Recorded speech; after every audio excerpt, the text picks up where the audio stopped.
Buenas tardes. Mi compañera Lorena Marcocchio y un servidor, Luis Raúl Fernández, les hablaremos de la noción teleológica de la comprensión en la psicología.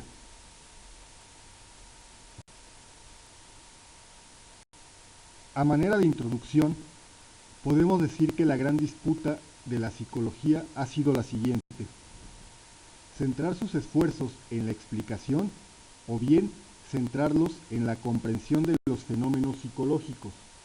Esta es una polémica fundamentada en una reacción contra el positivismo que se encontraba en pleno auge a finales del siglo XIX y principios del siglo XX sobre la relación entre las ciencias de la naturaleza y las ciencias llamadas del hombre. Lo que distingue a la comprensión de la explicación es que la comprensión está ligada a la intencionalidad y por lo tanto se relaciona con la vida emotiva, lo que le proporciona una dimensión semántica que refleja los objetivos y propósitos de un agente, el significado de un signo o de un símbolo o el sentido de una institución social o de un rito religioso. La comprensión en el aspecto psicológico trasciende su significado a una actividad cognoscitiva que comparte elementos con conocimiento racional y con sus técnicas interpretativas, pues en su carácter común, el concepto de comprensión es la acción de percibir el significado de algo. Es por lo anterior que la comprensión tiene un carácter hermenéutico, es decir, interpretativo. La hermenéutica es una palabra de origen griego y que es el arte de interpretar, cuyo interés principal se encamina a la interpretación y a la comprensión del sentido de las cosas en su generalidad. La hermenéutica encuentra sus orígenes en la interpretación bíblica. Sin embargo, y al pasar de los años, esta idea ha sido objeto de disputas, ya que la hermenéutica utiliza como método a la exégesis o interpretación crítica de textos. Sin embargo, y a pesar de ser aceptada por los creyentes, la idea de que la Biblia es la palabra de Dios en cuanto al principio hermenéutico de interpretación de la Biblia, este no ha sido uniforme, puesto que en opinión de algunos, la interpretación de la Biblia debe realizarse de manera literal, ya que la palabra de Dios está plasmada en ella y es explícita y completa. Otros afirman que el mensaje de Dios no puede captarse con una lectura superficial, debido a que las palabras de la Biblia poseen un significado profundamente espiritual. Un tercer grupo mantiene que unos pasajes de la Biblia deben de ser tratados de manera literal, mientras que otros de manera simbólica. En la interpretación de la Biblia se distinguen 4 tipos de hermenéutica: literal, moral, alegórica y anagógica. La hermenéutica literal se asocia a la creencia de que la inspiración divina fue la que dictó tanto el mensaje divino como cada una de las palabras constitutivas del mismo. Los representantes más sobresalientes de este tipo de hermenéutica son Santo Tomás de Aquino, Martín Lutero y Juan Calvino. En lo que respecta a la interpretación moral, ésta se inclina por establecer los principios exegéticos, mediante los cuales pueden extraerse las lecciones éticas de la Biblia. Por su parte, el tipo de interpretación alegórica, yendo más allá de las personas, cosas y acontecimientos presentes en las Sagradas Escrituras, busca encontrar en las narraciones un segundo nivel de significados que trascienda el plano inmediato de los significados. Finalmente, la interpretación anagógica, conocida también como mística, se orienta por la interpretación de los acontecimientos bíblicos como signos prefigurados del futuro, acción semejante a la cábala, que intenta descubrir la significación mística de las letras y de las palabras.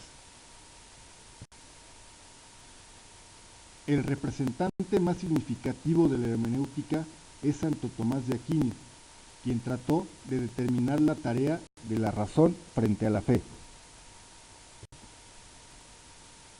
Para Santo Tomás de Aquino hay varios grados de intelecto.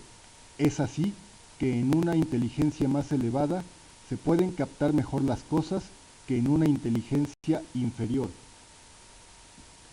Para Santo Tomás de Aquino, el intelecto que supera a todos es el divino, que es superior al angélico, en mucho más de lo que este último lo es al humano. La superioridad del intelecto divino en relación con todos los intelectos que existen se origina en su correspondencia con la capacidad de sustancia y por ello puede entender lo que él mismo es y conoce cuanto en sí mismo es inteligente. Para Santo Tomás de Aquino, la existencia de Dios no se puede poner en tela de juicio, puesto que Dios es un ser perfecto. Santo Tomás de Aquino parte de que si se pensase que Dios no existe, esto no se debería a defectos de su ser o a la incertidumbre de su ser, puesto que su existencia es de suyo perfecta, manifiesta en sí mismo, sino más bien a la debilidad de la razón humana, que no puede ver a Dios en sí mismo, sino solo en sus efectos. Por tal motivo, únicamente puede llegarse a la existencia de Dios mediante la razón. Ahora hablaremos del principio de comprensión en el marco de la psicología. La comprensión en la escolástica afirma que la fe es superior a la razón, en el sentido de que existen cosas que la razón jamás podrá descubrir, pero al mismo tiempo la revelación y la razón nunca estarán en conflicto. Los orígenes de este pensamiento los encontramos en Aristóteles y posteriormente fueron retomados por el propio Santo Tomás de Aquino. Existe una disputa entre la metodología utilizada por las ciencias naturales, es decir, la explicación, contra las utilizadas por las ciencias sociales, es decir, la comprensión, ya que las ciencias naturales buscan factores causales que hicieron posible la ocurrencia de un determinado fenómeno con el propósito de predecirlo y controlarlo, mientras que en la psicología se enfocan principalmente la comprensión de la acción social, tanto en el sentido de descubrir que un determinado fenómeno social es un caso parecido a, como el sentido de que dicho fenómeno quiere decir o significa su significado. La comprensión en psicología ha sido utilizada, entre otras cosas, para relacionar los estados y las acciones de los sujetos. Es más, ha sido utilizada también por el propio Freud, quien señaló que un fenómeno debe de ser interpretado con el propósito de descubrirlo, puesto que siempre se presenta en forma encubierta y escondida. La comprensión de la dimensión teleológica. En el campo de la teleológica se centra en entender los fenómenos psicológicos en todas las dimensiones del ser humano, identificando el propósito y objetos, así como la intención que lo lleva a realizar determinada actividad. Las ciencias biológicas se dividen en el dominio teleológico de las nociones de función, carácter positivo y totalidades orgánicas. Las totalidades orgánicas se dividen en el estado final, que es anticipado por el agente, sistemas autorreguladores, estructuras diseñadas anatómica y fisiológicamente para desempeñar una función. Las dos primeras variantes teleológicas se relacionan con la noción de la comprensión de la psicología, de carácter intencional, y la segunda con carácter voluntario de las acciones humanas, a diferencia de la tercera, que puede autorregularse libremente y está más ligada a la biología. Pero todos los casos tienen una causa principal de la existencia de un fenómeno natural o social, el cual se dirige por la existencia y como efecto final origina el proceso de formación y acción de una causa. La teoría general de sistemas y su influencia en la búsqueda de propósitos y metas.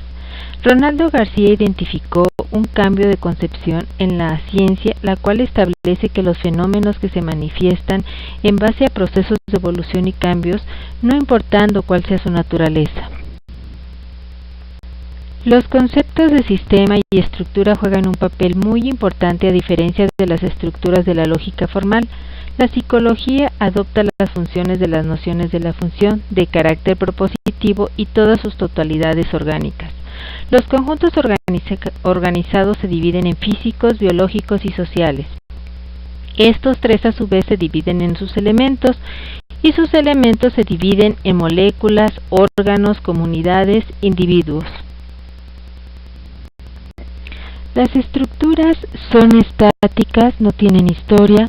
Los campos de la actividad y desarrollo, como son el lenguaje, el razonamiento, la imaginación y la destreza manual, etc., todo esto lleva a un niño a tratar diferentes conceptos de aprendizaje que no ha aprendido, sino que lo está construyendo, una realidad emergente que brota de manera natural en ciertos contextos. La teoría de sistemas consiste en conceptualizar los fenómenos psicológicos como parte de todos más grandes y no como todos que se deben separar en partes como lo establece el paradigma conceptual, el cual establece fragmentar el problema en tantos elementos simples y separados como sea posible, lo que hace suponer que la explicación del todo se puede derivar de la explicación de cada una de sus partes, a diferencia del pensamiento sintético en el cual gobierna la teoría de sistemas, la explicación de un nuevo evento social que se desea comprender. La idea de explicación cede su lugar a la comprensión de cómo surgen los eventos y las formas del comportamiento, la estructura de la conciencia. Piaget establece que las estructuras se construyen y para su comprensión de cómo funciona se tiene que determinar cuáles fueron los procesos que la generaron, surgiendo nuevas reestructuraciones con las ideas de Piaget y Hegel, que son estudiadas solo a través de un análisis diacrónico, lo cual proporciona los elementos suficientes para comprender el funcionamiento de un sistema en determinado momento de su existencia.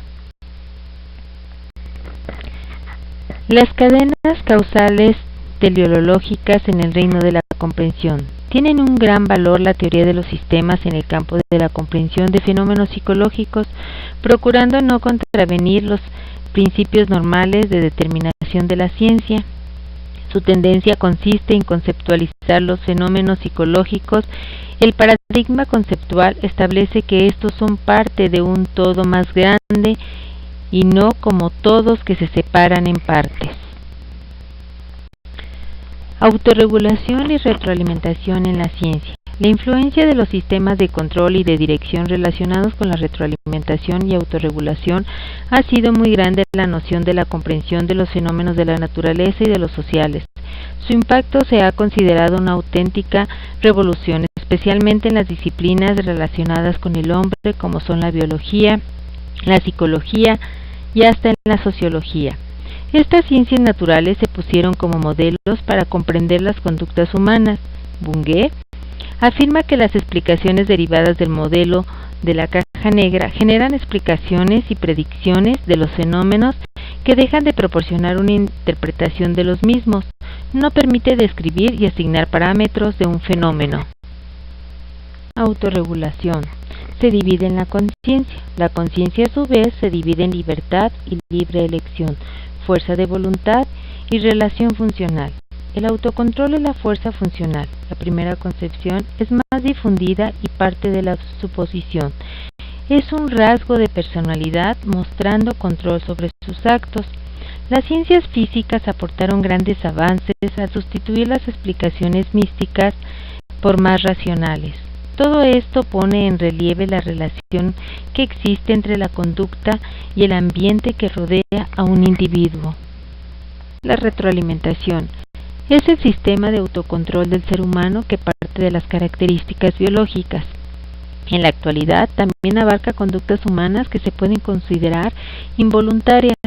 La retroalimentación biológica comprende la aplicación de los principios de autorregulación o retroalimentación a conductas fisiológicas y interviene principalmente en el sistema nervioso autónomo. La biorretroalimentación es el proceso a través del cual una persona aprende a controlar respuestas fisiológicas. Es muy importante que el ser humano piense, actúe y sienta. La importancia de conocerme y saber quién soy.